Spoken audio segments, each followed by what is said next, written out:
Welcome to Taking the Rams by the Horns, a podcast that takes current affairs out of current affairs. This is an award-winning podcast in partnership with Sowetan. I'm your host, Rams Mabote. Thank you very much for choosing this content. Thank you very much for subscribing and for sharing. And if you haven't done so, it's a small button below me. In red, you press it, you've just subscribed. It costs you absolutely nothing. My guest this week, I think I have a lot in common with her. So she's a broadcaster. She is a girl from Soweto. Sadly, when I met her, she was Miss Other Team that nobody really cares about. Like, you know, if you know what I'm talking about. And now she's an author. Right? I mean, she's done something that all of us wish we could do and take a lifetime to do. And once we've done it, we realize, damn, why didn't I write this book much earlier? Well, I don't know if she thought that way. MAPASEKA MOKWELE. Hello. Hello. How are you? I'm dark and lovely. Thank you. How are you? Well, could say I'm light and lovely, but I'm also dark and lovely. You know, there are people who write books that make sense. Right. And there are those who write books about sex. That's you? Okay. I'm glad you wrote a book that makes sense. Thank you. You didn't write the other book. Leave it to other people who don't make sense, right? Intimate you. Pasi, congratulations first. Let's start there, right? Thank you. Got to do this finally. Finally got to do it, hey? Why? Why did you think I need to do a book? It was never my thought from the get-go. It was always everybody else's thought. Yeah. I've always been asked, you know, you must write a book about relationships. You must talk about relationships. You're always talking relationships. You must do a podcast. You must do this. You must. And I was like, it just felt like noise. Yeah. And I just think I was not ready. But when the time came, I think it came. And I was like, okay, now we can do it. But it had to follow. I mean, anybody who listens to MAPASEKA on Radio 2000 and has followed your work, it's captured now here, right? In all these pages, in 25 chapters of work. So it had to follow. Because what you do on air falls through at some point. This I can keep in on my bedside, you know. And when I'm doubting myself about mjolo, I can say chapter 13. Let me. You know? I hear you. So you finally put it on paper and it lives forever now. That's the beauty of it. You know, I didn't realize until after. Do you know how you never think that deeply about things until I held the book in my hand and I thought, oh my gosh. And somebody said to me, you've immortalized yourself. And when they said that, I was like, whoa. Completely. Whoa, Forever. I didn't think of that. And ever. Sure. So long after you're gone, this will still be referred to. Sure. Right? We're going to get to the book, relationship pocket book. We're going to get to that. Yeah. Let's get to the technicalities. How long did it take you to put the book together? Didn't take me long. I'd say around 2 months. Yeah, around 2 months. That is the writing. That is the writing and putting everything together. Yeah. So when I started writing, I knew so let me take you back. I had the chapters on my laptop sitting there for years. And so when I said how long, I meant all of them. All of that. Yes. Okay. So I had those chapters there for years. And the reason why I had them there for years, I kept on thinking, what would I write about? If I was to write about relationships, what is it that I think is important to be known? Yeah. And I would put down a few chapters, like just the titles. And I thought, okay. And when I got to chapter 22, I was like, that's a lot. It's a lot. And I walked away. I was like, So I had to, again, now start convincing myself, but hold on. Actually, that work is still you. So I have I'm going to give you a little secret. I've got a little folder on my laptop, and it's called Next Life. Next Life has things that I always thought I would do in my next life, you know? Because broadcasting is not your life forever. Yeah, no. And shouldn't be your life forever. Shouldn't. Actually. Yeah. So, next life. This was in my next life. Interestingly. It was in there, but not like this. It was just write a book, talk more about relationships, do a lot of work around relationships. And I left it at that. So anyway, those chapters are sitting there, and I thought, okay. But in November I had to submit some work that I was doing. And after that, I literally found myself twiddling my thumbs. And I was like, ooh, this is What next? a very difficult space. When you're used to being busy, it's difficult to not be busy. But I also thought, I don't want to start something that's going to stress me. Let me do something I think I'm going to enjoy. And I started with this. And then it was 25 chapters. And When you then it thought was- 22 was a lot. When I thought 22 was a lot. Yeah. And then it was 25 chapters. I remember at 23 chapters. 23 chapters, I was like, okay, I'm done. And then I thought, no, but Something else I haven't touched hold on. on. I still need to touch on. And then I added the extra 2 chapters. And after that, I actually closed it. And I was like, no more. No more. So let me give you my feedback. And we're not going to talk about chapter by chapter. We don't want to spoil it. They must buy this book. Yes. My first impression was that the book is well written. Thank you. I confess, I'm a finicky reader. If I don't enjoy what I'm reading, I don't care what is inside the book. So the content means nothing when the form is bad. I hear you. So I enjoyed reading what I was reading. Oh, thank you very much. Of course, I mean, that was mjolo and Tulanyana, so I was battling with those issues. But the writing kept me reading. And by the way, Thank you. non-stop read in a day and a half. Oh, wow. Done. That's amazing. I took the book, 1.5 days, I was done with it. Oh, that's beautiful. It's a beautiful book, well written. Thank Not you. sure about whether those things you talk about, but we're going to get to those.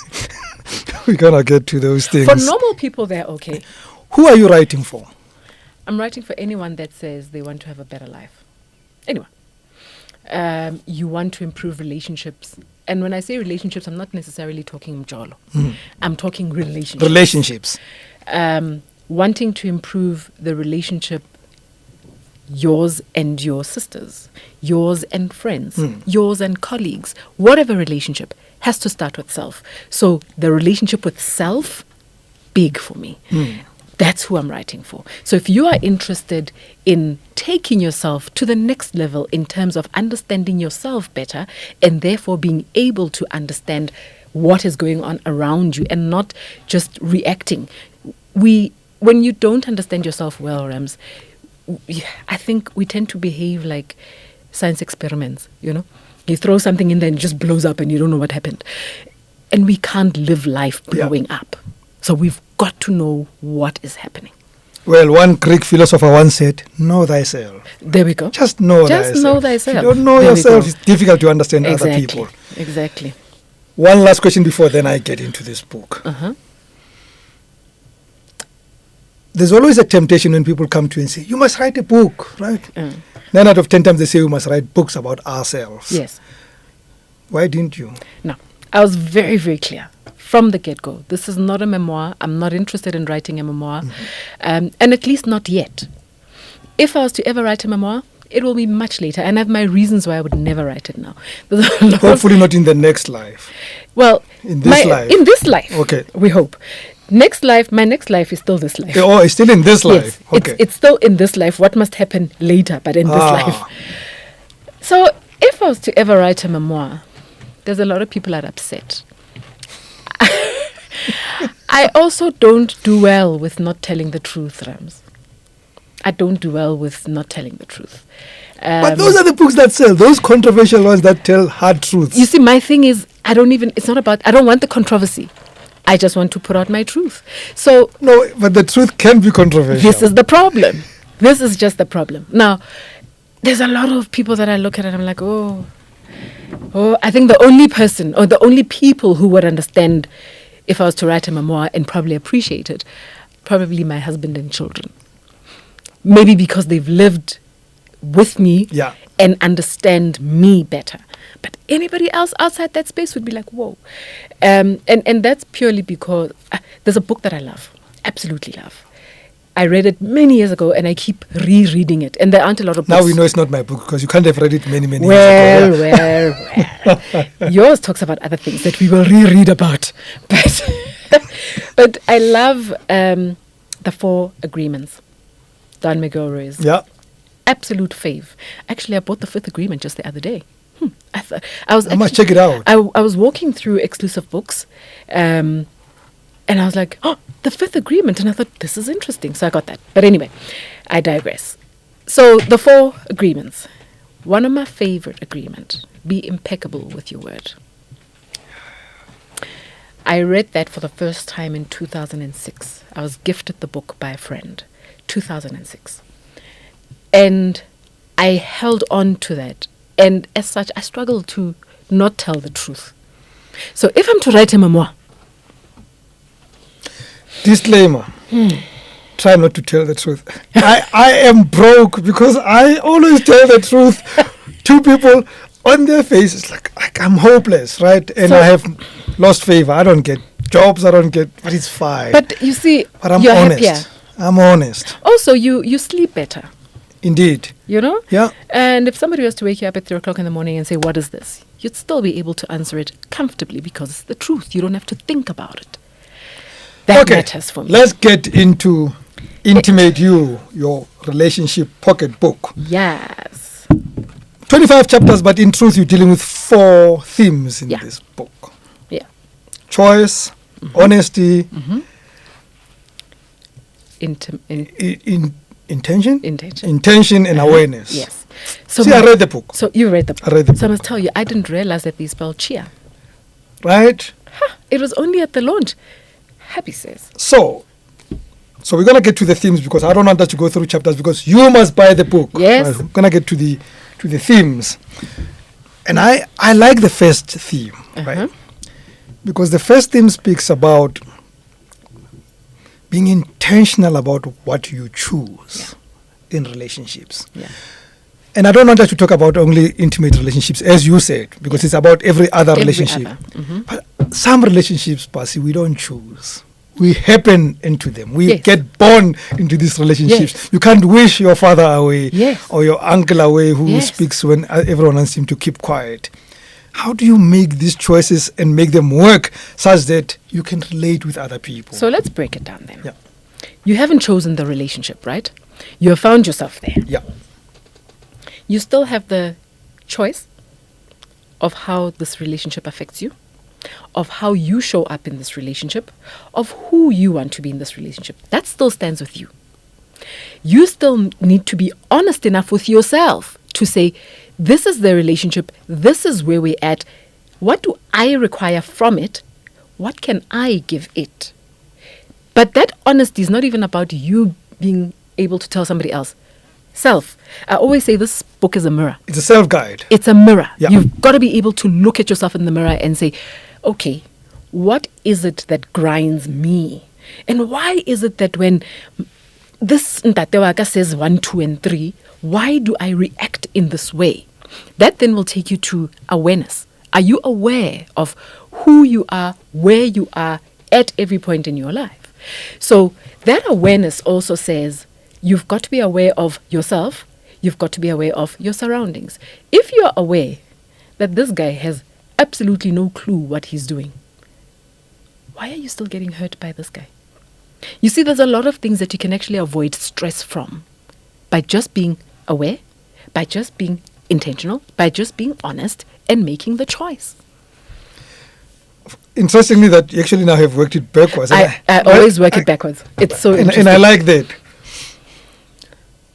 And we're going to talk about all these things together. Now that we've put them together, let's work with them all at once. Right? A lot of us are scared to be aware of us. Right? We're scared of like knowing that I am bad in this. I suck at that. I don't take feedback very well. Blah, blah, blah, blah. Therefore, how then do I skip that part or deal with that part so that I can then relate better with others around me? You don't skip that part, ever. You don't skip that part. You go to honesty. Why am I so scared to look at myself? Now you need to be honest with yourself. Why? What is it about me that makes me so scared? Is it my background? Is it what I expect of people? Is it what I want people to see? What is it that says to you? Because that's what actually guides it could be also history, that something happened in the past. This is what I'm saying. This is where your background comes in. Something could have happened to you when you were much younger that has affected every other relationship and how you relate even with yourself. But you've got to be honest enough to say, that is actually why I'm dealing with 1, 2, and 3.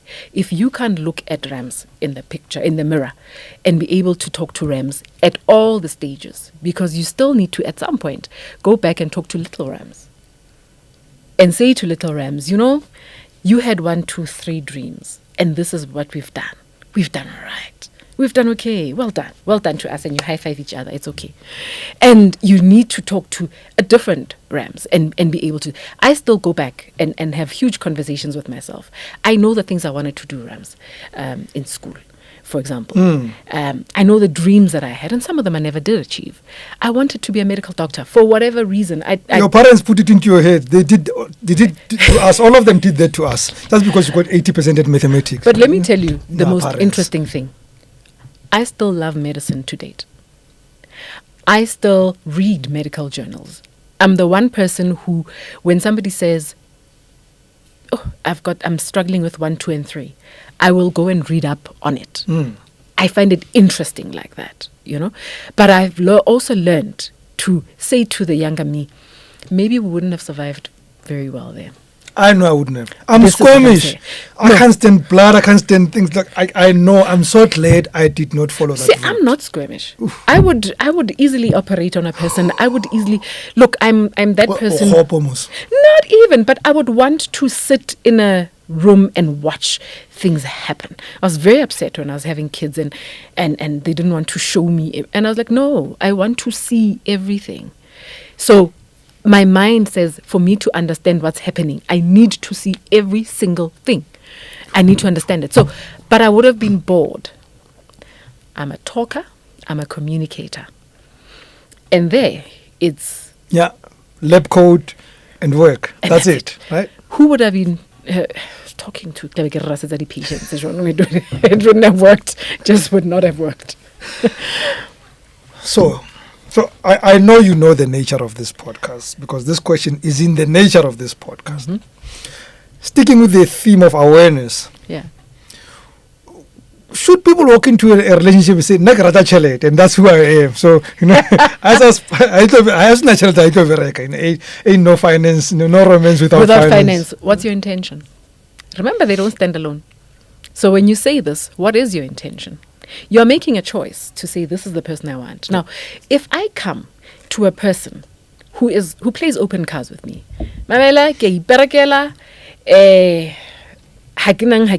this is where I am, and I come in and I say, what am I hoping for?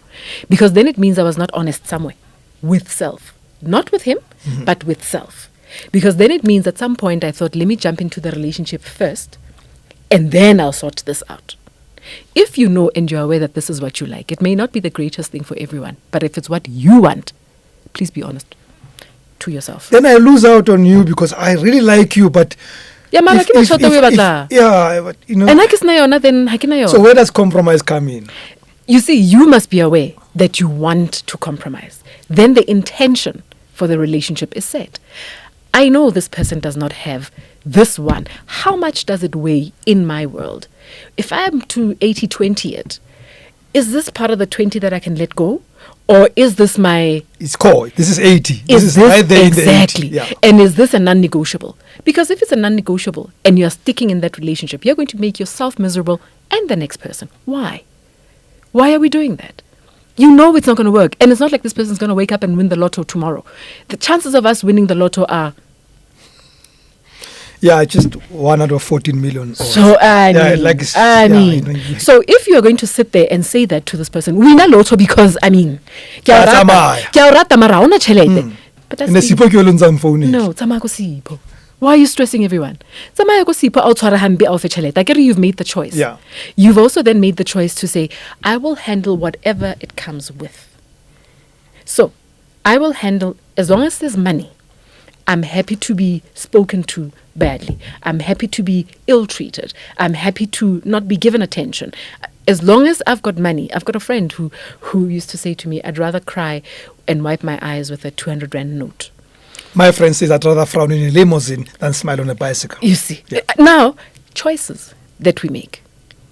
It's okay. None of it is wrong, actually. But it's a choice that you need to make and stick with. Because once you've made that choice, you can't come back and want to blame the next person for not having the money. You knew. You still decided to go there. So one thing I know I am is that I'm very intentional. Right? Okay. But I don't want to romanticize it. Being intentional also means that you may not fit in many, many blocks out there, right? And you may have to take decisions that even do not work to your, well, at least do not always enrich you, or do not make the best for you, but it's because I am intentional about this, you know. And people don't like that. People then, those that have to relate with you, then get bothered by your intentionality on something that matters to you. Hold on. So who are we doing this for? Yeah, but we still have to relate with others, don't we? But hold on. Who are we doing it for?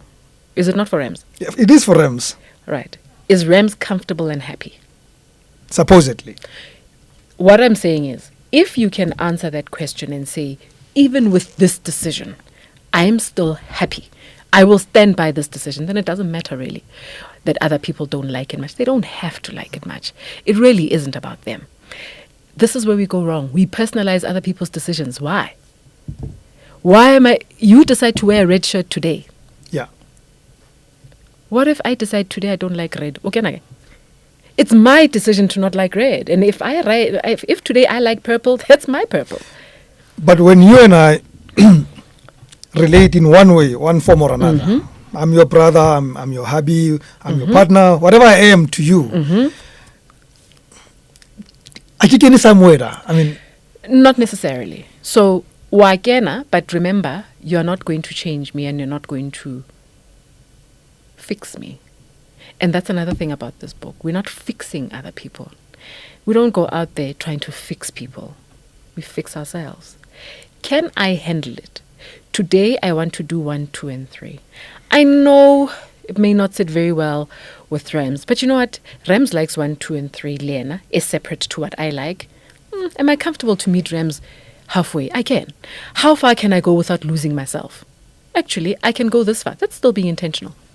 I can go this far without losing myself. But I know after this is my cutoff. But if you're aware of what is happening with you and who you are aware of your, I keep saying background, you're aware of what dictates how you react.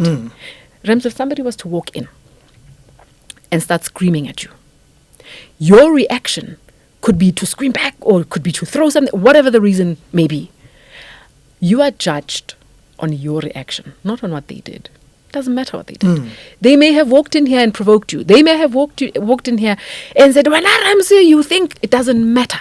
Your reaction, because you have control over that. You should have control over that. And that's where awareness comes in. What are your triggers?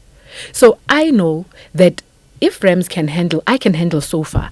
Anything past my boundary will trigger me because of 1, 2, and 3. And I can be honest enough with that.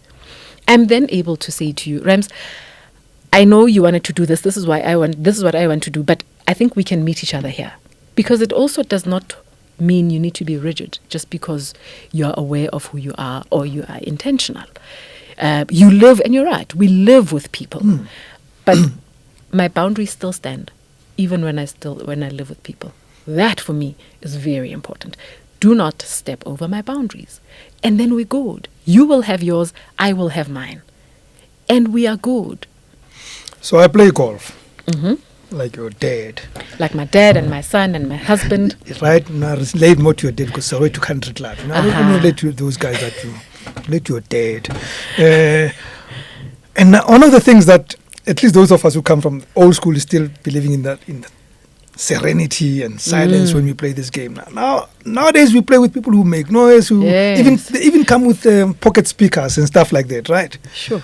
I have learned to bottle it in because I don't want to get into conflicts. Right. But it's not that I am happy.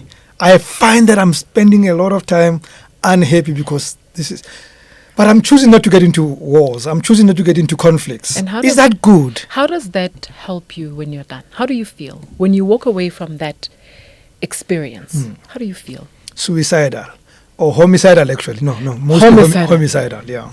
Do you think that benefits you in any way? Of course not. So why are you playing with those people? Sometimes you find them. Rams, be intentional. I want to play golf. I know when Mpo plays with me, Mpo wants a speaker. I can't play limbo.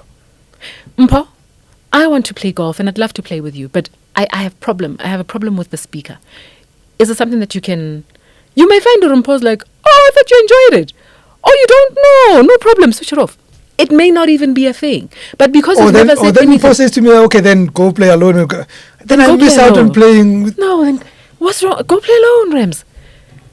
Listen, if you are going to be deciding that you want to walk in a happy space, your compromise comes to a level. Yes, there are things that you will definitely compromise on. But if you're feeling homicidal once in a year, maybe we can live with it. But if you're going to play with these people weekly and you're going to feel like killing everyone weekly, we have a problem. Because at some point you're going to act on something. You know, your response to me proves what I thought this book should have been called. Which was? Or at least the blurb, right? I'm still happy with Intimate You. But maybe what you're saying is that take responsibility. Oh, yeah. Because I think we deflect responsibility, don't we? Yeah. It's always somebody else. It's always a circumstance. It's always... Completely. But that's because we are so scared to own it. Even the bad. Because even when things go bad, it's still you. Well, now what have you done? Ultimately, it is still you. It is still you. Yeah. But because everybody's so quick to point... No, Rams did 1, 2, and 3, and I didn't like it. That one said 1, 2, and 3. What did you do about it? When you didn't like it, then what?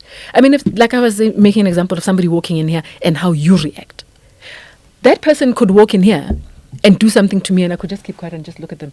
And you would be like, but why? And I'd be like, let's continue. It doesn't mean I'm not angry. It means I'm choosing to not react to that person. It means I'm also making a choice to say, my bubble, you are not getting inside. Because in fact, your reaction, take it as you allowing people to jump into your bubble. It literally is that. If I became conscious of these 4 concepts of choice, honesty, why do I keep on... Intention and awareness. If I became very immersed in them and I understood what you wrote, how do I come out on the other side in relationships? You know, then you are clearer with what you want and what you can give in a relationship. We tend to morph into what the next person wants because we want the relationship so badly. Yeah. So now you realize that this person, okay, a guy who does 1, 2, and 3. Now you start doing these things, but that's not you. But if you actually show up as yourself, and they have the option to say, that's not what I was looking at, but wow, that's refreshing. That's nice. It doesn't always have to be negative. Yeah. But we are so scared, Rams. You know, we navigate life in a state of fear. And that's where our biggest issues are. Because if you're reacting out of fear, you're always thinking, am I wrong? Oh my gosh. But I'm going to lose What's it. going to happen? Right? I really like this girl, but if I stick to my choices and my intention and my honesty and my awareness, I may just lose her. Then how long do you think she was going to be there? If she was going to be there based on her and not you. Based on you morphing yourself into them. And this is what I always say to people, that when you start a relationship, unfortunately, it's a marketing pitch.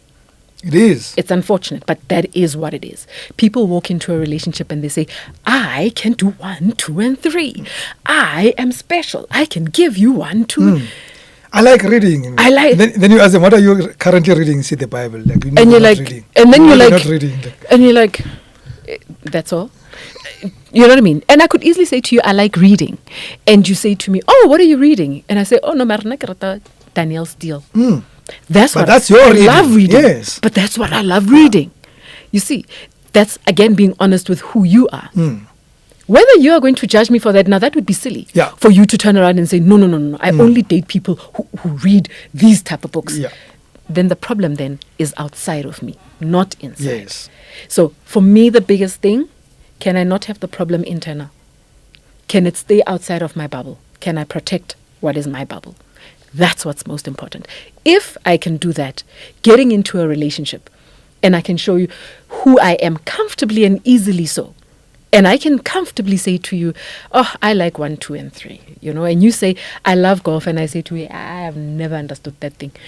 Let's hang mo, we shapa polo, we matis, and then we shape happy. What are you doing? You love golf, Rams. It doesn't change the fact. Love it. Doesn't change the fact that you love it, and it doesn't make it less of an interesting sport. I may compromise every now and again and sit and watch it on TV with you when you're watching the Open and all of those things. TV that I don't understand, but people like you, yeah. But I could sit with you and I'll know who Tiger Woods is, and I will understand. But I should not expect you to know Anthony Kim. It's unfair. And if you want me to, maybe you can inform me. Okay. Maybe you can comfortably say, there's this guy. Hey, where's our 1, 2, and 3? Oh, is it? Because I'm interested in you, I'll be interested in what you have to say. When you come back next time. That much I know is true. Ne? I have a history of not watching soapies. Like from teenagehood. I never watched soapies. Yeah. And then I dated this woman. Hey, did I binge on The River? You see now? Like, me, Rams, like, okay, look, you see now? I've got an excuse, Nyana, ne? And I know it's an excuse, but I was also in love with this Kobrizi character thing. I just found it. Now but somebody got me to watch that, and I was now the one who's pressing the remote to go to this thing. And you may find that you actually start enjoying something like that. I'm not one for, and I keep making this example, I'm not one for gush gush rams. In fact, from a very early age, I was always called serious, because you would never, like that. I see nothing wrong with it. Absolutely nothing wrong with it. I just feel out of place half the time. Who am I married to? Yeah. I mean, you don't go to gigs with this fellow. Hardly. But when I do, you would be shocked. Good. Beginning to end. All of me. And you find those who know me very well would always say, huh. Yeah. I'll tell you. And I'm like, we went gigging with a common friend some years ago, having fun, right? Like New Year's Eve or something like that. I had a crazy time. It was many years ago. I was young and handsome. Oh, but that's like many very years long time ago. Yeah. Oh, okay. Yeah, right. But it's not who you are now, and we need to know who we are. Awareness. It doesn't mean I won't go mugruvong now. Yeah. If there's a soul kaplata happening, trust. I'm in front. The songs I love, I'm going to have fun. And that will be it. Yeah. I would have had fun and I will come back home and I will do the things that I love. Whatever it is. So I think we also need to be careful of trying to be exactly what our partner is. Because if two of you are the same, then one is unnecessary. What are we doing? So I told you I like how you wrote the book. Yes. And I'm going to confess that. Did you do the pause and apply? See, that's why I'm going. Please leave me alone a bit. I'm the one doing this interview here. But I won't lie to you that I find it heavy that you want me to take responsibility for my nonsense. So I want to move on from that and go to something else. Bouquet was heavy. Like I felt like, hey, my Rams, this is personal. So I'm going to move on. It's fine. I'll tell you this. Yeah. I've had the feedback that I've gotten from a lot of people. They have said to me, you made me look at myself and ish. Some lady said to me, I found myself crying because I was like, oh my goodness, is this what I've been doing? And I'm like, but all I didn't even say to you, you've been doing this. All I did was just put a mirror in front of you. So I did say I won't go through chapters, but this something I thought I should ask you on, right? Mm-hmm. Chapter 3, understanding each other's love languages and needs, right? Mm-hmm. And you say on page 29, the real question isn't only, do you love me? But do you know what love looks like for me? Yes. We hardly ever get there. At least we don't get there very early, right? Yes. And therefore, by the time I get to know what love looks like for you, it's probably what I have not formulated and perhaps not even ready for or not willing to play to. The difficulty with not answering that question in a relationship is that I'm going to then love you the way I know love. Yeah. And you may not appreciate it. It may mean absolute nothing to you. I'll give you an example. If I see love as spending time together, but you have always seen love as gifting, and that's your love language. When somebody gives you a gift, they kind of show you, oh, bathong, o nna ga nne a e reka gift e wa nrata man. And you keep buying me gifts. And I'm at a point where I'm saying, take the gift, put it away. Thank you very much, but can we spend time together? And you're like, Marco, it's a gift. Great, that's amazing. Thank you. I really love the gift. But I want to spend time with you. Do you see now? So we are talking past each other. We are both trying to show each other love. So the essence of what we're trying to do is the same. However, wena utlaka language ya hao, omung utlaka language ya hai. And until we find a neutral point where we actually get to understand the other one's language, you're going to lose it. So if you're going to be asking the question, do you love me? Yes, show me how. Huh? No. Do you know what love looks like for me? And remember again, what love looks like for me now may not be what love looked like for me when I first got married. We evolve, change, right? we grow, we evolve. We should change, grow, and evolve. We really, really should. So being intentional about being with your person and loving them and understanding them, you get to see those changes in the, evolution of this person and you start appreciating those things. And when you have told me, and I find, is that the point when I say to you, I don't have the heart. Okay, I shouldn't be singing. But could it get to that says the way love looks like to you, I can't give you that love. I can't give it to you that way. It's what you make of it. If you are so hard up on, I will never ever love you that, it's never going to happen. And it's a hard no, then maybe you should say that to me. But if you can be comfortable enough to say, okay, you know what, because of my work, I may not be able to spend time with you like that, but I will make an effort for us to spend time together. So, don't phone me and say, so when do you think you'll be free? You're not being intentional, you're simply just passing the buck. But if you actually come and you say, Mamela, I'm busy on Wednesday, Thursday, Friday, I've got this and that happening, but on Saturday, I've got time. Please, can we be together? I'm going to pick you up at this time and we'll spend the day together on Saturday. And then I'm not going to see you again for the next week and a half because Kipizika 1, 2, and 3. But you see, you've made time for me. You were intentional. You made the choice. All of it. And I'm aware of what matters to you. And you are honest enough to say, this is where These I other stand, days I can't do it. You were honest to yourself first. Yeah.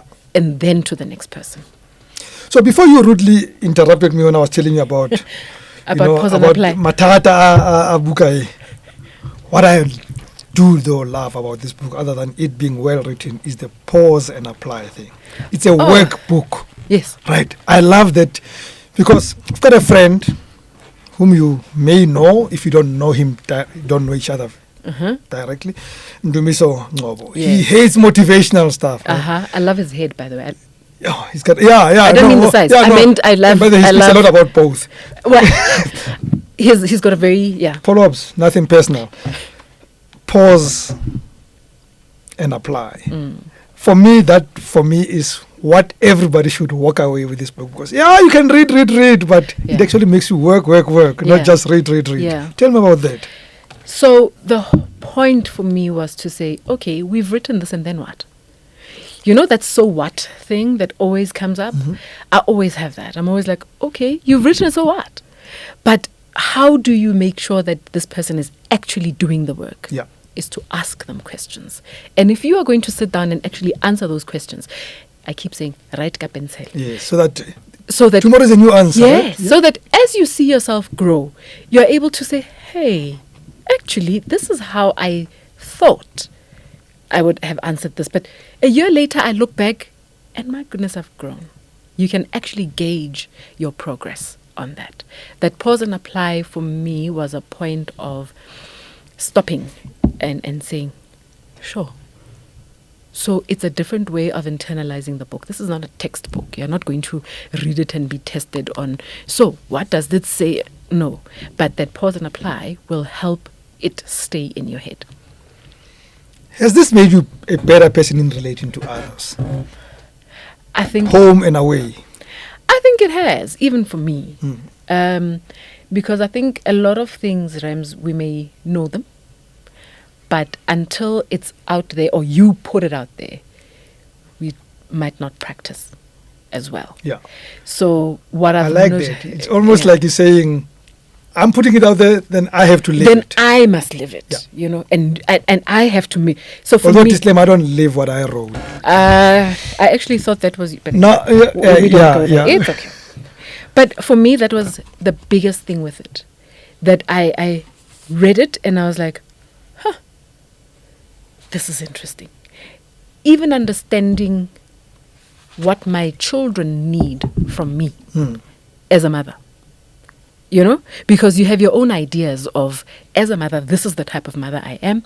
Sometimes you don't have those ideas. You find yourself there. You are mothering. But this made me stop and say, these kids are actually individuals. Oh my goodness. Okay. This one needs me like this. That one needs me in that way. And that one needs that one. It's different in how they need me. Yeah. But also how I relate with my mom, how I relate with my husband, how I relate with Ndosh at work. Yeah. You know, all of it comes into that. And now that you've gone into it, as we get to the end, which is not the end, I'm still going to go into something.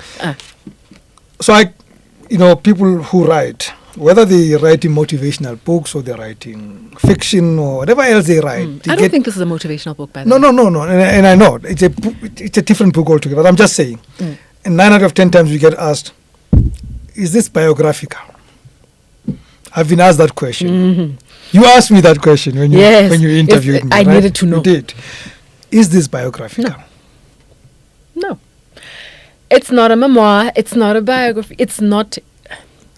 Yes, there may be points where I write about things that I've learned and experiences in life. But remember, these experiences come in many ways. Coaching sessions. As much as I may be coaching somebody else, but I'm also learning from that experience. And I always say, as you teach, so you learn. So you learn. I always say to my coachees, you are also teaching me something. Don't think I'm sitting here and all I'm doing is just giving you. I'm also learning from you different things about how people relate, different ideas that people have. Or, so people do think that. Oh wow, I didn't think that. You know what I mean? So it's those experiences brought together. Why self-publish? I'm sure a lot of publishers would have grabbed onto this. So I must tell you, I actually had a publisher. What led me to start, remember I said to you some years before I had the chapters. Yeah. What led me to have the chapters is I've always had people, because of the radio show and all of that, I've always had people saying to me, you must write a book, But I had a publisher actually come to me and say, please write a book, we're ready. We will publish. Just write the book. We will do the rest. And I was like, me and my brain writing, it's going to take me so long. And they were like, whatever you want to do, you can even just record it and send to us. We'll write it. They were like, and I appreciated that. However, love their work. And I think they're absolutely amazing. But Rams, I needed the book to be reasonable. Barriers of entry with everything. We can't have that with information that is important. And for me, price is one of those. So I was very intentional about that part. So I said to myself, I would rather self-publish so that I can put it at a price that I know will be easy enough for people to get. You don't want to give away information because then people don't appreciate it, but you also don't want it to be too expensive for people to read. I looked at similar books. I went to different bookstores, walked through, searched, sat down, went through different books. I didn't see The Poison of Fly, interestingly, but walked through. But the one thing I realized was I don't want it to be anything. In fact, my cutoff was 250 Rand. So I said to myself, that's max, absolute max. And then I thought, I don't want to walk around and have to give people change in 200 Rand. And that's what it is. And that's what it is. It's 200 Rand. But also, I needed to do it my way. So I didn't want anybody to say to me, that chapter is too packed. separated. You're giving them too much. Yeah. We can actually make 2 books out of this one if you just put something more in there. And I was like, So the friend of mine that I said, Lerato, that I said to you, I gave her the manuscript to read. She came back and she said to me, there's a whole book here. And I was like, Don't be the publisher I didn't hire. don't do that. And I appreciated that. This, Rams, has also made me realize that I've got so many books sitting in my head. So many other books sitting in my head that need to come out. But I needed to go through the self-publishing journey so that I can then decide how I want this to live. And it's literally a piece of me that's outside. And how do I want this piece to live out there? Does size matter to you? Yes, size matters in this book. I'll tell you. I called it a relationship pocketbook. Pocketbook, yeah. So, here's my thinking. You're rushing, you're getting on a flight, you're going to Cape Town. And you want something that you can read that's going to be, you don't want a huge book that you're going to have to stuff into your bag. And this can fit in your little bag, can fit in a handbag, can fit in your jacket pocket. It's literally a pocketbook. And I also didn't want the excuses about, it's so big, I can't carry it anywhere, I can't read it. You can still do the work. But friends, this is not a small book. It is actually a huge book. It is heavy. It may look small text and font. It is loaded. So don't judge it by its size. Don't judge a book by its size or cover, which is a beautiful cover, by the way. Thank you very much. I love how you did this. It's so simple and talking. Like Yeah. it's not shouting at me. Thank you. $200. Where do I get it? Where do they buy it? So from my website. Yeah. From my website. So that's another thing. The book brought to life a website with a domain that's been in There existence forever. more than 10 years, I think. I've been sitting with MAPASEKAMOKWELE.com. Yeah. And I always thought, what am I going to do with this? But let me have it. But then I realized if I need to distribute for myself, I need to have that space. Mm-hmm. So from my website, that's for starters. But I've got a few independent bookstores that have approached me, which is lovely. So it's now also at Book Circle Capital in Melville. Yeah. And there's a few more that I'm talking to. So we will get it out there. But from my website, and it's so quick, you simply just fill everything in. Of course, there'll be a delivery fee depending on where you are. And I courier it to you in days, 2 days. How long did you 1.5 take? days I had it. And you got the book. So Yeah. it's as easy as that. You simply just put all your details in there. A day or two later, you have your book. And if there cost you on the road, they can bring the phone and pay immediately. The book. I always have the book with me. I always have a pay point with me, because I'm always like, I don't want to be asked and not have it. I this is what I say to my children: rather have it and not need it than need it and not have it. It's literally a mantra in the house. And I'll say to them, guys, you're going to get cold. And they'll take a jersey and they're like, rather have it and not need it. It's a mantra in my house. Congratulations. Thank you so much. And they're right? I finished the book and I said, I need more. So I hope. I sit here and I say 2-3 years down the line, I hope there's more. I hope there will be more too. I know there's more that is in here, but like as long as this one took sitting inside my head, we're hoping it won't take too long. But yeah, it will happen. I see the books coming. I see them in my head. Ladies and gentlemen, the Love Doctor. Whoa! Mapaseka Mokwele. Please get the book. It's on her website, mapasekamokwele.com. And it's only $200. Yep. This is worth 200 lifetimes. It's cheap. Very cheap. It's a giveaway. From me, Rems Mavote, goodbye and God bless. Bye. Cutting cameras and cutting sound.